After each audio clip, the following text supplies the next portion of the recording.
Welcome to First Star Let's Chat, an athletic therapy podcast. I'm your host, James Gardner, certified athletic therapist, certified strength and conditioning specialist, yoga instructor, human being. This platform, for the pros, by the pros, anybody in the performance space, and beyond. Welcome here to share in the stories of professionals, experiences, journeys, learning along the way. It's a platform to connect, to network, and to be a part of a community that cares, with conversations that matter, experiences that resonate, and generate ideas, thought-provoking, organic dialogue, passionate pros. Brought to you as always by First Star Therapy, Mobility Tape, Epic, and Benchmark Athletics. In association with the Canadian Athletic Therapists Association. It's First Star Let's Chat, an athletic therapy podcast. Thanks for being here. Thank you for being a part of it.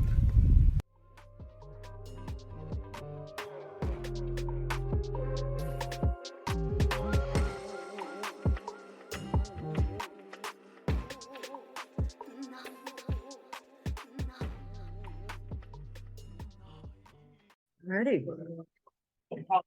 All right, we're back in the exhibitor hall. Two very highly renowned and esteemed guests right across the table from me. So first and foremost, thank you for being here, and thank you for everything you've done for the profession. Rick Griffin, Sue Falsone. I am humbled and lost for words in talking to both of you most of the time. So I'll do my best, but more than anything else, just want to feature Sue. You were the keynote speaker here at the World Congress in Tel Aviv. How did the opportunity sort of appeal to you? What does it mean to be part of the World Congress and as a keynote for the international stage? Yeah, so special. This is my third World Congress and the last two to be a representative of PBATS, which is an organization that is near and dear to my heart, has just been fantastic, just insanely special. And to be the keynote and kind of kick off that conference and the topics that we're talking about here was just really such an honor for me. And the World Congress is just such a special place and a special time. It's an opportunity for athletic trainers and athletic therapists throughout the world to get together, talk about similarities, talk about differences, and really just share knowledge and contrast and compare what we're all doing throughout the world. I mean, what an incredible and rare opportunity. Amazing. Rick, with PBATS for a long time, with the Seattle Mariners for a long time, with Sue for a long time in terms of support and watching her grow and develop. Your experience so far with the World Congress and your relationship with Sue as the careers have evolved. Well, first of all, thank you for having me here. The relationship I have with Sue is special to me because I have 3 daughters and I always try to help women advance in anything that I can in athletic therapy or athletic training, and to see the things that she has done, and I know I'll embarrass her, but just to see the things that she has done and the growth that she has enabled women to have as a role model, and to see the amazing accomplishments. And I know she thinks she's nerdy, but I admire her, and that's something I don't pass around easily. To just the things she's done, I mean, I get goosebumps even thinking about it. And she is such a great role model, and to be able for her to come to Israel, where they are just starting the athletic therapy or the athletic training journey as a country and as individuals down here, to have her to be able to come down here as a role model. And when they were going through her introduction yesterday, and for me to look back and watch the audience, they're like, wow, this young woman has done an amazing amount of things. So that's special to me. But the PBATS involvement in the World Congress is special because we are an educational society. We were formed to educate athletic trainers. We were formed not only to educate our own, we were formed to educate athletic trainers all over the United States and all over the world. And we have been on sports medicine seminars in London, in Tokyo. We've been to Germany, we've been to Italy, we've been to Australia, now we're in Israel. But we support the World Congress, and it's an honor for PBATS to be able to have the keynote speaker, and then for them to ask me to find a keynote speaker and to be able to reach out the last two and ask Sue and to have her commit. I mean, I know she is very, very much in favor of supporting PBATS, but for her to do that for us and then have her presence at these congresses, it's just a gigantic thing. And it's a big feather in PBATS hat. Yeah, and forgive me for not going through the whole bio and all of the things that you've done and achieved and accomplished. I think our listeners know who you are. Our listeners are very aware of the things that you've done and accomplished. And I don't mean to minimize any of that. I'm constantly looking up things that you've done, places you've been, conferences you're in, the book that you wrote and authored, Bridging the Gap. I think this is the greatest title that we can ever come up with in terms of ATC's, whatever the field is of performance, and your lens of just how you organize your thoughts and how you see the world of performance and movement, and no longer. You captured something for me yesterday. Sorry for the ramble, but you captured something for me yesterday when you said the best job I had was the one where they didn't care about the letters after my name. And that hits a chord for many of our listeners. It's like there's a big strive to get these letters, get these things, do these things. But what I want to ask you is, when did you feel yourself sort of leaning into more of a values-based or vision-driven approach, as opposed to getting skills and stacking skills and letters after your name? Yeah, that's a great question. I think, of course, early on in my career and early on in everybody's career, you're sort of certification seeking, you are skill seeking, and that's what you're supposed to do. You're supposed to do that when you're a young clinician. You graduate with the minimal expected skill when you leave school. But that's exactly it. It's a minimum standard. It's not a maximum standard when you graduate. So when you graduate, you have to seek continuing education opportunities. And we were talking about this early, where, there are almost continuing education requirements that people just sort of automatically expect you to have. And so I think when you're younger, you should be skill seeking, because that's a season in your life where you are supposed to be upgrading your skill. As we move through different seasons of our profession and we move through different seasons of our growth as a human, we begin to change and we begin to alter, and we begin to see that the world isn't black and white, or this technique versus that technique. We begin to develop more of our clinical art. But you can't have clinical art until you have clinical science. And so early in your career, you begin with that clinical science mode. And then over time, you begin to develop that clinical art. You see that the world is more gray, and there's more shades of gray. And, maybe you sort of take a technique that you learned, but you put a little spin on it and you make it your own. And maybe the purists of that technique would be mortified, but for you in your own personal clinical practice, it's what works for you. And so, you begin to sort of manipulate and play with those clinical skills and develop more clinical art. And then again, you continue to get older, and you continue to evolve as a human. And we move into another season where you just sort of think like, oh my gosh, everything I've ever learned should just be tossed out the window, because now I feel like I'm back to the beginning where I feel like I know nothing. Right. And so you just sort of, again, kind of evolve and throughout the course of your career. So I can't put like my finger on when I began to kind of change those things, but I think it's a natural evolution for all healthcare professionals over time. Amazing. I talk about running the continuum when it comes to ATCs and AT, athletic therapy, athletic trainers. You talked on sort of this continuum of care that starts from either injury or pre-injury, or just knowing who's in the room. And Rick, I'll throw it your way. You worked a long time in baseball. You see guys come in at whatever time of day, and you see them go out after the game, leave the facility after the game. This is a long period of time that you're there. You maybe capture or highlight a little bit on just how important the role of the ATC is all the way through the continuum, not just the initial. We just had Kathy Derringer on here talking about the initial response and emergency action plan, but those ATCs also get to see DeMar come back, and they monitor him and input on his recovery, and not just his recovery is fully healthy now, but they have a plan or a succession plan in place, all the way through. Yeah, you have to have that. I believe, because you're in professional sports and baseball, which I could speak of, you're around the same individuals basically for 7 months out of the course of a year. So you not only know You know what they like to eat, you know what they like to do, you know who they're married to, you know what they're doing, you know their hobbies, you know everything.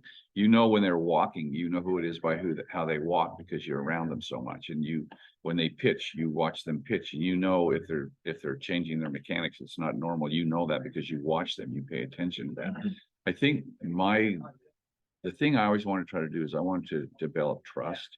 And I wanted it to be a two-way street. I never wanted trust to be a one-way street. I never wanted them to feel like they only have to trust me. I always tried to let them know that not only their therapist or their athletic trainer, but that I can talk to them about other things and I'll help them through problems. Their off-field problems sometimes can affect performance, and knowing things that might be going on and having them know that they can trust me to talk about that and figure out a way to get that across in the proper way to management or to the manager. That's going to help prevent injuries. It's going to help them with their performance. But I always try to I try to develop trust, and then trust within your team. And Sue has a really big team that she works with in the NFL. My team had 4 or 5 people, but you have to develop trust with the people that you're working with.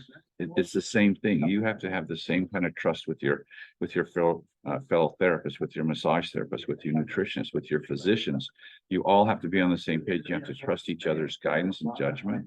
If you don't, it's the spokes of a wheel. Pretty soon, one of the spokes is going to break. Pretty soon, the wheel's going to fall off. Right. But that trust within the people that you work with, working on making sure that everybody's on the same page and doing things the correct way, not just flying by the seat of your pants. There's a reason and a rationale why you do it. Yeah. But developing trust within your own staff is just as important as having trust with your athletes.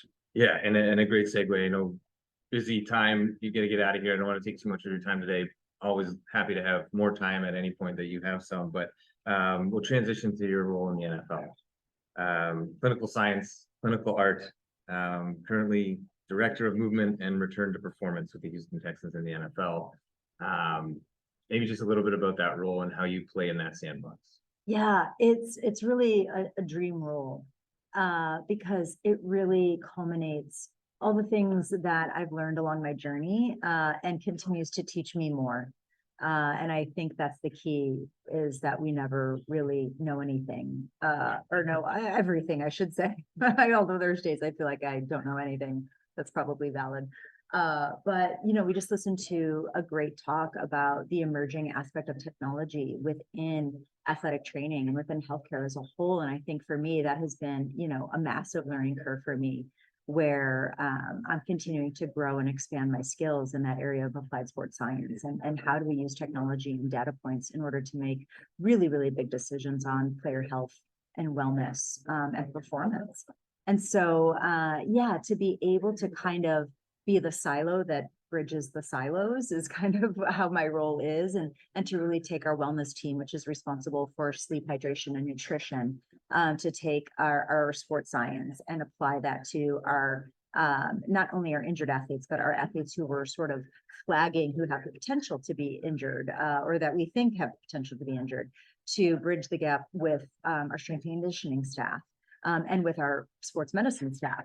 And to really, again, kind of be the silo that bridges the silos within the best interest of the athlete who is rehabilitating and returning to performance, or we're trying to make sure that they continue to perform. It's really just been a fantastic position that I'm thoroughly enjoying, and definitely being challenged on a daily basis, which is so great, right? To be at this point in your career and to continue to be challenged and question, and to seek to understand, and to be questioning.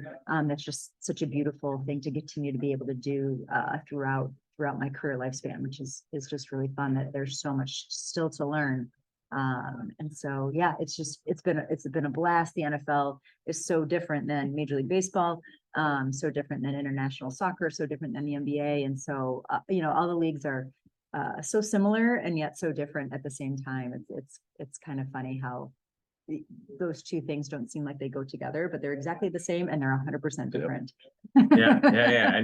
And Rick, to your point earlier, she says humbly, as she compares her time in MLB and the NFL and everybody. And soccer.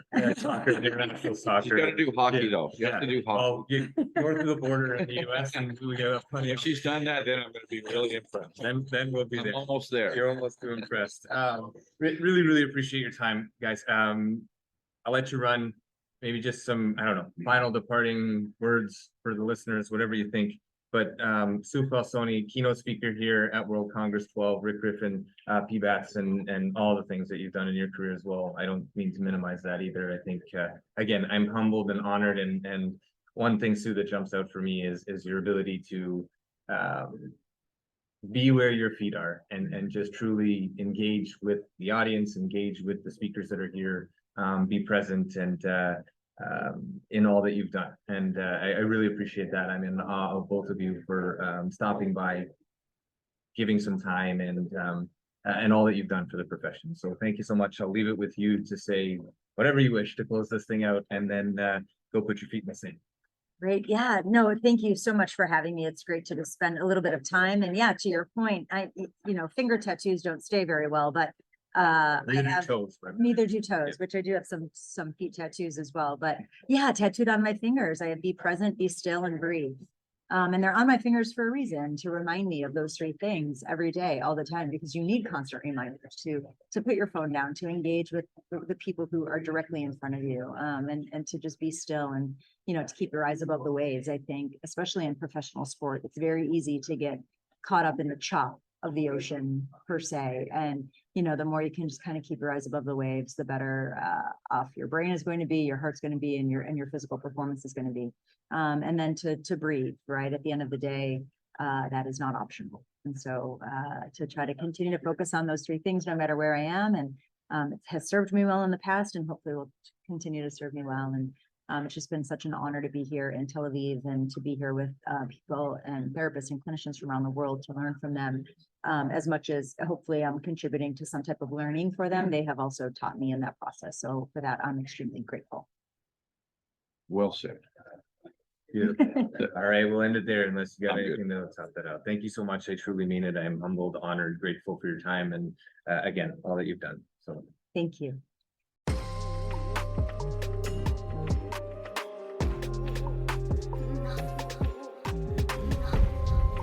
Thanks again for being here. Thanks for listening. Thanks for being a part of this community.